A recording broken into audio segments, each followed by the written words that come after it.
Hey guys, welcome back to Wrestle News 365. Hope everyone is doing very, very well, having a good day. As always, we have a ton of WWE news stories to get into today, so let's start off with Finn Balor. Now, of course, Finn Balor, we spoke about it briefly here on the channel. I know a lot of people have been talking about it on social media, especially this week, given that Finn Balor lost his NXT Championship rematch to Karrion Kross Tuesday night on NXT on the USA Network. A lot of people said, well, was that match kind of, not only does the loser not become the WWE NXT champion, but also, is it kind of a loser gets promoted, if you can still call it a promotion, does the loser go to the main roster? A lot of people said if Karrion Kross lost, he was going to the main roster. If Finn Balor lost, he's going back to the main roster, especially considering if you look at the landscape right now when it comes to, say, Monday Night Raw, they're in desperate need of top superstars. They're in desperate need specifically of top babyfaces to challenge Bobby Lashley. And with the return to touring, WWE's got to start stacking these shows because they've got to start selling tickets again. So it leads to the question, is Finn Balor going to Monday Night Raw? Is he going to SmackDown? What's the situation? Is Balor leaving NXT anytime soon? Wow. WrestleVotes, a very popular and reputable Twitter account breaking a lot of insider information about all things pro wrestling, specifically WWE, and they've got a very, very good track record of being accurate.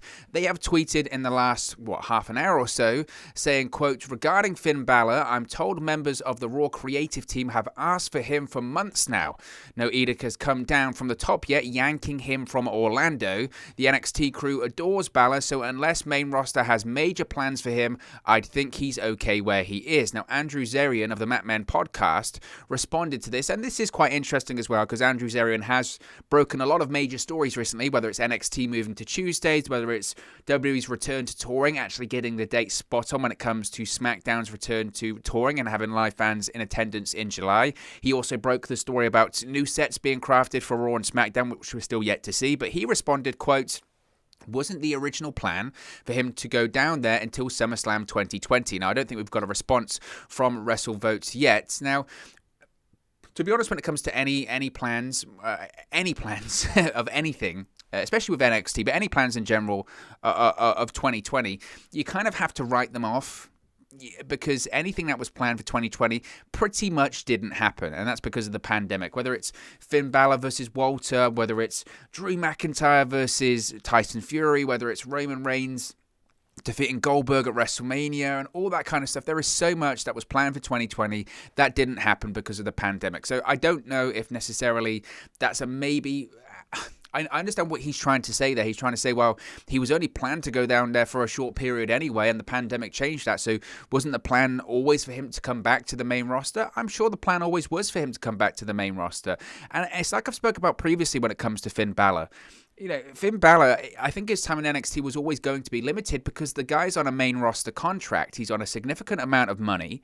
And the reason for Balor to going back to NXT in the first place is because NXT and WWE knew they were in competition with AEW. It was right at the beginning of the Wednesday Night Wars. And the feeling was, well, if we can get Balor back on NXT, that can maybe be a bit of a ratings draw. It's a main roster star back where he became a big name in WWE, not in pro wrestling because, of course, New Japan, the Bullet Club, founding member, etc. But the idea was having Finn Balor back on NXT was good for the brand. It was good for ratings. You're in competition with this new upstart pro wrestling company. WWE wanted to squash AEW out of existence. They didn't manage to do that. But the idea was that Balor was going to be on there to give NXT a boost, but he would come back to the main roster eventually because the guy is the first ever Universal Champion, and even though because of the injury he suffered right after winning the Universal Championship, he maybe never reached those heights again on the main roster, and that's a subject that can be debated, widely for another day. I think the idea there was that he still was an upper mid-card guy, Intercontinental Champion, featured prominently on Raw and SmackDown during his time on the main roster. The idea was that, okay, he can go down to NXT to help with this Wednesday Night War thing, but he's going to come back because we need him back. He's still a major player. He's on a lot of money. He's still a big name.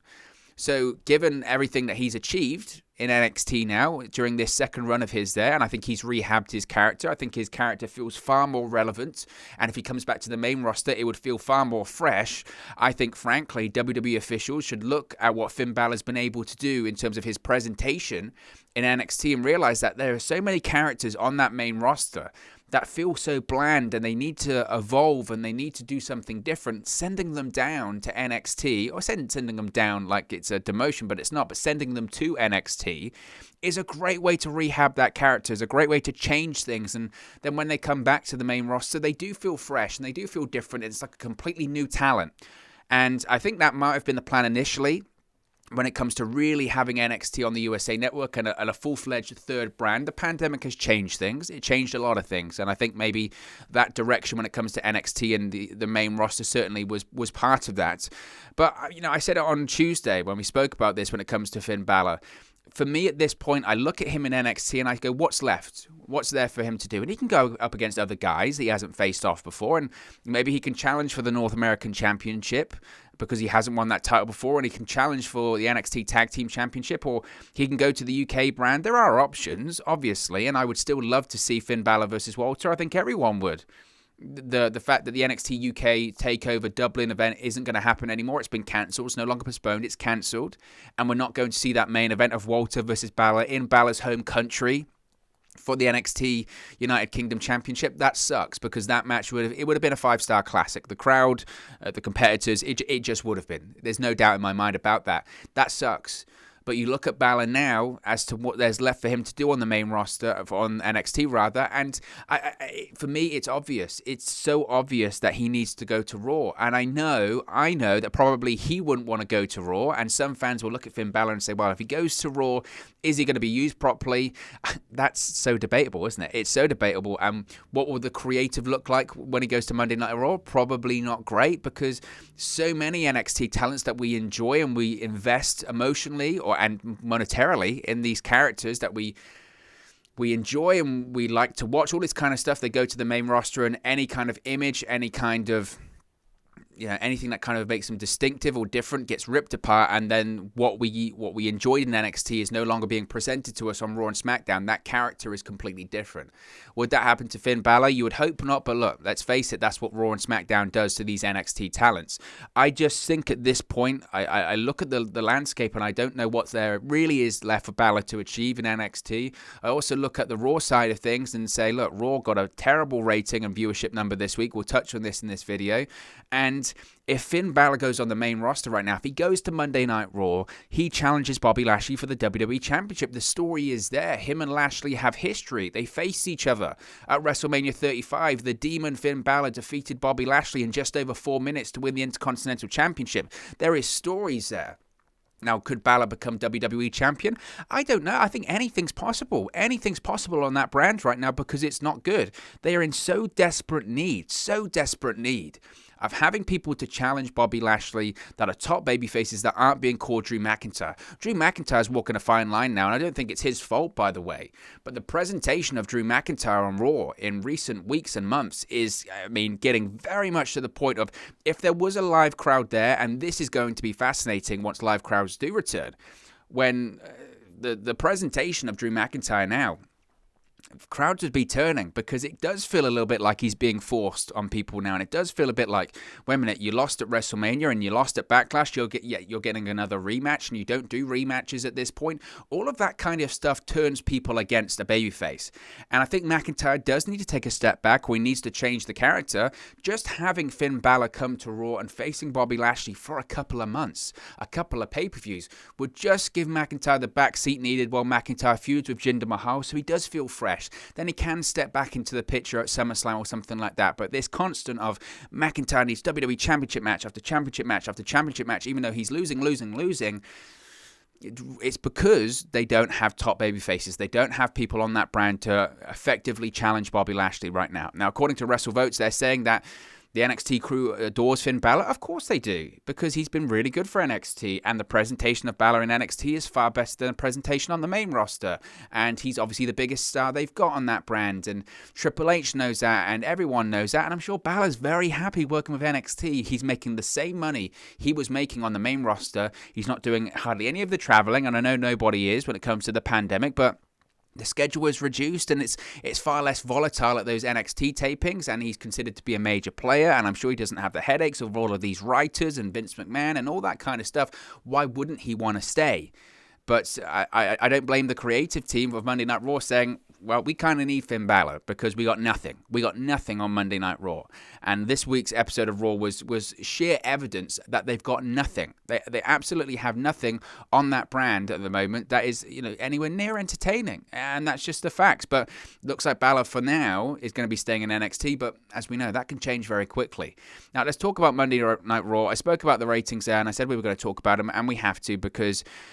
Well, Monday Night Raw this week, the episode was abysmal, frankly. I mean, there was a couple of good matches on there, but it wasn't good, and the ratings reflect it. They really do, because Monday's live WWE Monday Night Raw episode featuring the Women's Tag Team Championship main event. I can't believe it was a main event, of Natalya and Tamina Snuka defeating Nia Jax and Shayna Baszler, drew an average of 1.621 million viewers on the USA Network. This is according to Wade Keller of PW Torch. This is down 11.1% from last week's 1.823 million viewers for the post-WrestleMania Backlash show. For this week's show, the first hour drew 1.661 million viewers, the second hour drew 1.655 million viewers, and the final hour drew 1.546 million viewers. This week's Raw drew a 0.45 rating in the key 18 to 49 demographic. This is down 6.3% from last week's 0.48 rating in the key demo.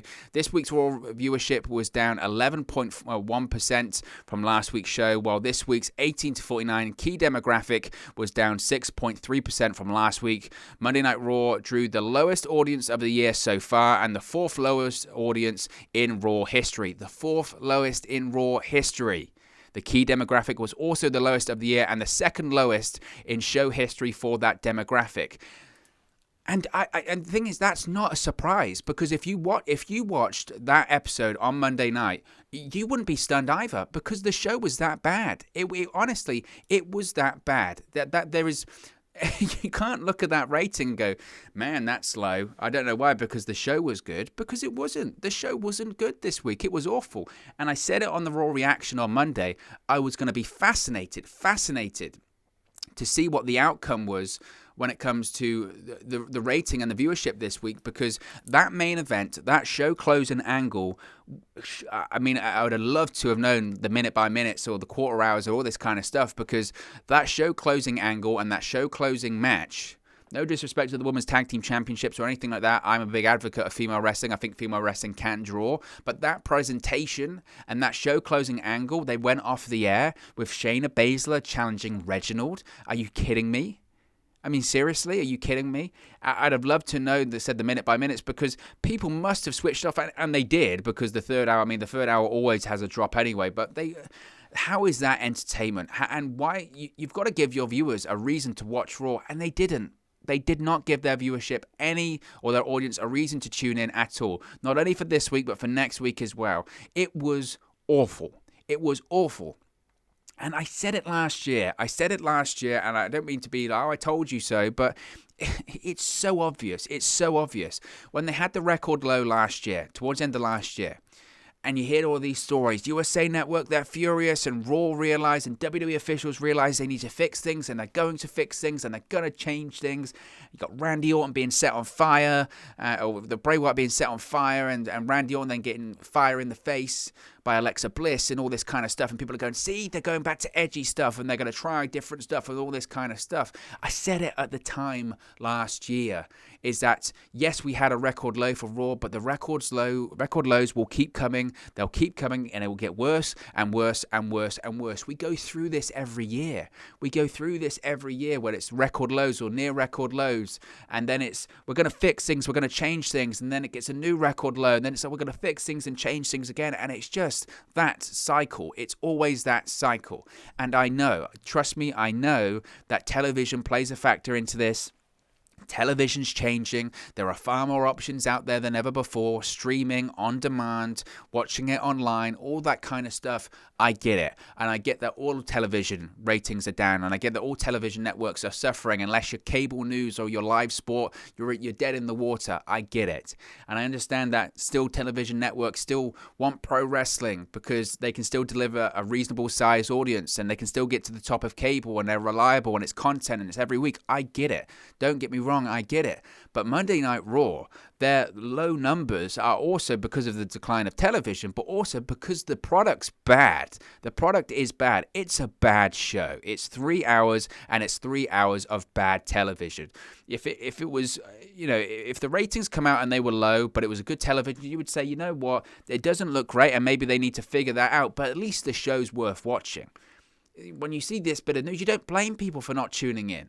Because at this point, it's just people that they've got their viewership habits. They're diehard fans. They will watch Raw every single Monday. That's it. That is it. It's because Raw's been on the air for however many years. Is it 28 years or something like that at this point? That's the only reason they've got that core audience on Monday. Because it can't be for the content. It can't be for the entertainment of it all. Because it's bad. It's a bad show. It's a real bad show. And it doesn't surprise me in the slightest of the ratings this week, and it's only going to get worse. It's only going to get worse. I shudder to think, I really do shudder to think what the ratings are going to look like when we go into December. Because usually once we get past that sort of Thanksgiving period, once we get into the holiday period of sort of late November and December, you see some horrible ratings. And I know possibly as we get into July, at the beginning of July, around 4th of July, we might see some terrible stuff as well, because that's when you usually do, around those holiday periods. But man, it's going to get ugly. And they can talk about the return of live fans. Maybe that will provide a bump. I don't even know if it will, because if the only thing I can say is maybe they don't close the show with this horrible Shayna Baszler Reginald angle with live fans in attendance, because they'd get booed out the building. Who would put up with that? Who would pay a ticket to see that? Seriously, who would? You'd leave. Surely you'd leave. So we'll have to wait and see. Speaking of things that were bad about Monday Night Raw, so Adnan Virk obviously is no longer with WWE. They mutually parted ways earlier this week, and we now have the replacement for Adnan Virk, because WWE has officially announced Jimmy Smith as the new member of the Raw announce team. Smith will make his debut as the play-by-play voice of Monday Night Raw beginning this coming Monday, May 31st. He will call the action every Monday night with Corey Graves and Byron Saxton, or until they mutually part ways, of course. Now, WWE acknowledged in their announcement issued yesterday evening that Smith worked as an analyst for NXT, serving on the TakeOver Stand and Deliver pre-show panels and working on special projects for NXT, which included the video package for Finn Balor versus NXT champion Karrion Kross. WWE also pointed out how Smith is the host of SiriusXM's Unlocking the Cage and previously hosted American Ninja Warrior. As reported previously, Smith had been working with Michael Cole and other WWE staffers as of late to train for a potential announcing role. Cole has reportedly praised Smith heavily and found him to be very versatile. Now, it was first reported by Wrestling Inc. back in March that Smith was backstage for a tryout at a live SmackDown taping. The 43-year-old Smith is best known for his run in Bellator MMA from 2010 to 2017. He also worked as an analyst for Bellator and the UFC. In addition to Unlocking the Cage, Smith also hosts ESPN's International UFC Fight Camp show. He retired from MMA fighting in 2007 with a 5-1 record, and he's also done commentary for pro boxing and other combat sports leagues. Now, of course, Smith will be replacing Adnan Virk, who parted ways with WWE on Tuesday after less than 2 months on the job. Now, this is interesting. There's a couple of statements that Jimmy Smith have said. First of all, this is what he said on his Twitter yesterday, quote, "Hey guys, well, it's been a busy day. Apparently WWE liked my work so far. I know I'm stepping into a new world. Brackets, I was," he emphasized, was, "a Mr. Perfect and Bruiser Brody fanatic, however, but I know I'll do everything I can to honor the athletes and fans. Watch Monday and judge my work for yourself." Now, obviously, the reason he says watch Monday and judge my work for yourself is because there was criticism, shall we say, or skepticism, because it didn't take... Pro wrestling fans are the best. They really are, because it didn't take long for them to find a Smith that Jimmy Smith tweeted out in 2019. So just 2 years ago, this is what Jimmy Smith tweeted out, quote, "Hey," no, it wasn't this. It was another one about, I didn't really read out the same one. It was another one that basically said, "I used to watch when I was a kid, but I haven't watched in a really long time." And here it is. I found it again. This is the great thing about this is I will record this, but I won't edit nothing. It says, quote, "I haven't watched pro wrestling since I was in grade school. The only thing that would bring me back would be Chael Sonnen as a manager in WWE. He'd be the best heel mouthpiece since Bobby the Brain Heenan." So he's openly saying, and this was a couple of years ago, but he's openly saying, I don't know nothing about the current product. I used to watch it when I was a kid. I haven't watched it since. That was the problem with Adnan Virk. Adnan Virk said a very similar thing. I was a fan of Hulk Hogan and Bret Hart while I was younger, and it was very apparent he didn't know nothing about the current product, and he didn't know any of the moves, and his voice just wasn't great. Now, I don't know a ton about Jimmy Smith. I saw his work on the NXT TakeOver Stand and Deliver pre-shows. I think he did a good job. I think he's got a good voice. We'll have to wait and see. I think it's really unfair, really, really unfair that some of the people were criticizing him before he's even done a night's work. Like he said, we'll have to wait and see. Monday night, we'll see how well he does or doesn't do. I think at this point, the most we can ask for as fans is some working knowledge of the product, some enthusiasm, and a desire to get better. If Adnan Virk had shown signs of potential, they'd have given him a chance. And they did give him a chance. I mean, some people wrote him off after one show. They said that opening show wasn't good. We'll wait and see. After 2 or 3 weeks, you realize the guy ain't getting better. He didn't have that voice that just fits with pro wrestling in terms of, really enhancing the product. He was taking away from the product because of the lack of knowledge, I felt, at certain points, and he just wasn't a right fit. I know it's the phrase that's been done to death when it comes to Adnan Virk, but he wasn't. He wasn't the right fit. Jimmy Smith, like I said, I've only heard clips of his MMA style. I think the fact that he's in combat sports probably helps translate, because combat sports, whether it's MMA, boxing, or whatever, translates better. That's the kind of voice that we, as wrestling fans, are conditioned to hear. So I think that helps out a lot. I don't think Adnan Virk as a baseball journalist or baseball announcer really translated well. We'll have to wait and see, though. Look, if Michael Cole thinks he can do a good job, we'll wait and see on Monday. My concern would be, once again, is that we're feeling that we're getting these sports announcers that, they can cross over. You've got to be a fan of the product. You've got to be a fan of the product, and you've got to be knowledgeable of the product. If you don't know pro wrestling going into it, it's going to take time. That's why these announcers go to NXT, because it takes time. People will say about Michael Cole, they'll go, well, Michael Cole, he came in as a legitimate journalist, and he was off covering wars and all that kind of stuff, and now he's been with the WWE for however many. That's fine. But during that period of time, how many people have come and gone that had the same background as Michael Cole? Okay, that's one. Two, Michael Cole, he did show potential to get better and a desire to get better. I don't think Adnan Virk did. And with Michael Cole, he was doing, before he was commentating on Raw, he was doing commentary on shows like Shotgun Saturday Night, like Superstars, like Sunday Night Heat. Then, obviously, when JR went down with another case of Bell's palsy in the closing stages of 1998, then he came in and was on Raw for a little bit, but then JR came back. And then Michael Cole was doing Heat again, and he was doing Shotgun Saturday Night again. I think Kevin Kelly was in and out of that as well, but you get my point. Michael Cole was doing other shows first. He didn't just sign a contract and go, bang, I'm going to go right into Monday Night Raw, because he needed to know the product more. So that's how it works. That's how it works. So I don't know. We'll have to wait and see when it comes to Jimmy Smith. I wish him all the best. I think, like I said, he's probably got a better chance than Adnan Virk, because he's got a better voice for it. And the work that I saw him do for the pre-show for NXT TakeOver Stand and Deliver, I thought was good. So we'll wait and see. You've got to give him a chance, right? Speaking of NXT, we have a bit of an update when it comes to the NXT ratings, and in the same vein as the Raw ratings, not great. Tuesday's live edition of NXT, featuring the NXT Championship main event of Karrion Kross defeating Finn Balor, drew 698,000 live viewers on the USA Network, according to Nelson via PW Torch. Now, this viewership is down 0.29% from last week's show. It's essentially even. That drew 700,000 viewers. Now, the cable top 150 is not available right now, and that's because Showbuzz Daily is down, has been down for a while. And to be honest, like, Showbuzz Daily being down, it's almost like a massive news story, in the sense that if Showbuzz Daily's down, in terms of the reporting of ratings, people are going to struggle. It's like no one knows where to get their ratings from. They're just waiting for PW Torch to get these ratings out. So we don't know the cable top 150. And if Showbuzz Daily doesn't come back up, what are we all going to talk about when it comes to ratings? So we don't know the cable top 150 or anything like that. But NXT drew a 0.13 rating in the 18 to 49 key demographic. This is down 13% from last week's 0.15 key demo rating. This week's NXT viewership was down, as I mentioned, 0.29% from last Tuesday's show, while the key demographic was down 13% from last week. So, it's not great. This week's NXT viewership is up, though, nearly 18% from the same week in 2020, but the 18 to 49 demographic is about even from the same week in 2020. So people will look at the year-on-year there and say, well, year-on-year, they're better, I guess. I think people in NXT and people in WWE would have been hoping for more, probably. I think that's probably fair to say. They would have been hoping for more. They would have been thinking that without the competition of AEW, then they would have essentially AEW's audience come over. I think we're learning here that those two audiences are very distinct, and NXT is kind of drawing the same numbers that it was doing on Wednesday nights.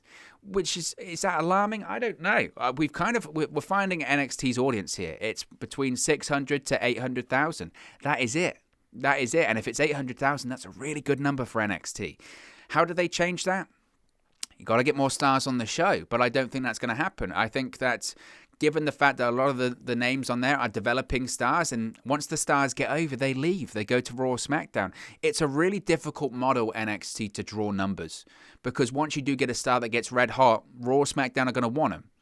And that's the problem. It's the cyclical nature. And I think people, like I said, people that maybe were fans of NXT previously prior to the Wednesday Night Wars got turned off when they lost their identity, and it's a difficult thing to win people back once you've lost them, especially the casual fan. Once they're gone, they go, I don't watch NXT anymore because they changed when they went to head to head with AEW, and I don't care for it anymore. And it kind of does feel like that, doesn't it, when it comes to NXT at this point, that NXT are struggling to win back those people that they turned off. So it certainly is interesting when it comes to NXT, but at least I would hope, now they had the extension with USA, so they're not going anywhere anytime soon, but one would hope that Triple H spoke about, well, we don't have to focus that much on the ratings and all that kind of stuff anymore, but you do, because the idea was that you've got this strong lead-in of Raw, which isn't a lead-in because it's on a separate night, but you've got the strong lead-in of Raw. Remember, NXT's been promoted heavily on Raw the last couple of weeks and it hasn't translated into anything in terms of viewership on NXT on Tuesday nights. So maybe they can blame Raw because Raw sucks. Let's switch to WWE HQ because the story yesterday was about the WWE HQ layoffs, several influential employees being let go by the company, and WWE reportedly held a massive internal reassurance meeting yesterday at their HQ after huge layoffs in the company. Now, WWE brass held an internal, quote, reassurance meeting after letting go more than 35 office employees on Tuesday. This is according to WrestleVotes on Twitter. Now, the report noted that although the conference included most of the power players, including WWE President and Chief Revenue Officer Nick Khan, it was merely a status quo meeting. WrestleVotes tweeted, quote, after yesterday's layoff, I'm told WWE hosted an internal conference today with most of the power players, including Nick Khan. While the meeting was said to be organized well, it contained nothing of real substance, so the status quo. And then they tweeted, quote, for the why even tweet this then? The point of the tweet was to mention that WWE held a reassurance meeting after many people got laid off, and afterwards current employees feel no more assured of anything, so that crowd can, one, unfollow, and two, stick to the news sites. So it was reported also that WWE UK office lost one of its most influential employees on Tuesday. Key figures were let go from WWE offices in Japan, Germany, and India this week. WWE's international offices lost a large portion of their staff. With the cuts made on Tuesday, Nick Khan will now reportedly oversee the international offices to keep them in closer alignment with WWE HQ in the United States. So, as I mentioned, it's going to be a developing story when it comes to the whole the layoffs at WWE HQ. Nick Khan is a name that we're hearing more and more of. And he certainly is wielding his power and he's overseeing a lot more stuff. My point is, and I'm not going to criticize WWE for this because at the end of the day, it's business. And I do think it's an effect of the pandemic in the sense that you have to remember a lot of people lost their jobs or got furloughed last year. In a lot of companies, it isn't just WWE, but in a lot of companies, this was the case. And a lot of these big companies then realized, wait a minute, we got just as much done, really, as we would usually do outside of a pandemic, if we were all in the office and all that kind of stuff. And these companies realize, because you have to remember, these companies, if they realize they can save money and make more money for themselves by saving money, they will do it in a heartbeat. In a heartbeat, that's what they will do. They realize, wait a minute, we were just as productive without having all of these people. And they've realized, and Nick Khan, and again, you have to remember, he's the president and the chief revenue officer. He's looked at this and said, wait a minute, we made just as much money. We had record revenues and record profits, and we were still as productive. Maybe we don't need all of these people. Now, that, to most people would say, that's incredibly cold and callous. Unfortunately, that's business. Business is cold and callous. I think the idea that they had a reassurance meeting and no one was reassured, that's business. How many times have anyone, if you've worked in a big company, you'll know when big things happen and you have these meetings and you come out of it going, that was BS. I've had it myself working in big companies. I'm sure loads of people had as well. So it's just unfortunate. You hate to see anyone lose their jobs, and it's always horrible to hear these stories of people losing their jobs, but it's business, unfortunately, at the end of the day. Now, speaking of WWE HQ, the employees of WWE HQ in Stamford are set to return to the offices very soon. WWE employees are set to return to their Stamford, Connecticut offices in July. WWE had an all-hands-on-deck meeting yesterday afternoon led by WWE President and Chief Revenue Officer Nick Khan and Chief Financial Officer Christina Sarlin. PW Insider reports that WWE Chairman and CEO Vince McMahon was not there for the meeting. The biggest announcement coming out of the meeting was that all employees will return to their offices at WWE HQ in Stamford in July. WWE previously gave employees the option of working from home as much as possible, depending on the division of the company they were working for, due to the COVID-19 pandemic hitting last year. The full return to work at WWE HQ in Stamford is not a total shock, as the move is taking place at the same time as the company returns to touring. So I know a lot of people will look at that and say the concern obviously is safety, and to be honest, I think the learnings coming out of the pandemic should be that, you don't need to be in the office a lot of the time. And again, it depends on what you do, obviously, and it depends on the division that you work in. And I know that WWE is an entertainment division and an entertainment company, and I get that. And I'm sure, I'm not just sure, I'm positive that there still will be a function, because WWE is a modern, publicly traded company. There will still be an option to work from home the majority of the time, or at least a portion, a portion rather of the time, because they're a modern company, and that's how modern companies work. It's just a case of they'll be expected to come into the office at some point. So, we'll have to wait and see. It's no surprise this comes at the same time that they return to touring as well. So it's going to be interesting to see how that affects things. I just think it's funny that all of these people are being let go, and now it's like, oh, and you're coming back to work. You come back to the office at the same time. WWE's moving a lot of things, and I think that plans that they've had in place for a while are starting to come back now because of the return to touring, because of vaccinations, because of all this kind of stuff. WWE is making big cuts and bringing people back, and I'm sure it's the beginning of lots of plans that they have going forward. So that is going to be a developing story. Finally, when it comes to touring and stuff like that, WWE has announced the next 3 dates on the 25-city schedule that marks their return to touring during the COVID-19 pandemic. It was announced yesterday that the July 23 SmackDown will be held at the Rocket Mortgage Fieldhouse in Cleveland, Ohio, while the July 26 edition of Monday Night Raw will be held at the T-Mobile Center in Kansas City, Missouri, and the July 30th SmackDown will be held at the Target Center in Minneapolis, Minnesota. Tickets for these shows will go on sale next Friday, June 4th at 10 a.m. local time. WWE is going to continue to announce the remaining 19 dates and cities for their tour in the coming weeks, but here's the current lineup for the tour so far. Of course, we've got July 16 SmackDown from the Toyota Center in Houston, Texas. We've got July 18's Money in the Bank from Dickies Arena in Fort Worth, Texas. We've got July 19's Monday Night Raw from the American Airlines Center in Dallas, Texas. We've got July 23's SmackDown from the Rocket Mortgage Fieldhouse in Cleveland, Ohio. We've got July 26th Monday Night Raw from the T-Mobile Center in Kansas City, Missouri. We've got July 30th SmackDown from the Target Center in Minneapolis, Minnesota. Of course, tickets for Money in the Bank weekend shows officially went on sale yesterday morning. There was reports yesterday that the Money in the Bank tickets are selling very well. As far as Raw and SmackDown, we'll have to wait and see. But that is the latest when it comes to the tour of WWE's return to touring. Obviously exciting to see all these fans back, and obviously more cities to be announced soon. But look, guys, as always, this is just one man's opinion. What are your thoughts on all of these news stories we've spoken about today? Finn Balor possibly going to Raw. The ratings for Raw and NXT. Jimmy Smith replacing Adnan Virk on Monday Night Raw Raw as well. The WWE HQ reassurance meeting, that wasn't that reassuring, and WWE employees return to work amidst the return to touring. Let me know your thoughts in the comment section below. I'll do my best to respond and reply to all of your comments. Really enjoy interacting with you guys, talking about WWE, AEW, Impact Wrestling, New Japan Pro Wrestling, all things pro wrestling here on the channel. So be sure to get involved in the community, drop a comment below. All opinions are welcome. If you have enjoyed this video, please do smash a like on the like button too. It really does help us out here on YouTube, get the rankings and get into people's recommendation feeds if they haven't seen our videos previously. But most importantly, if you haven't already, please do subscribe to Wrestling News 365. You can do that by clicking the bottom right hand corner of the screen right now, or if you wait a few seconds, there'll be a subscribe button at the end of this video along with another video for you to watch. Thank you very much for watching, listening, streaming, or have you come across this video today, and I'll speak to you again very, very soon.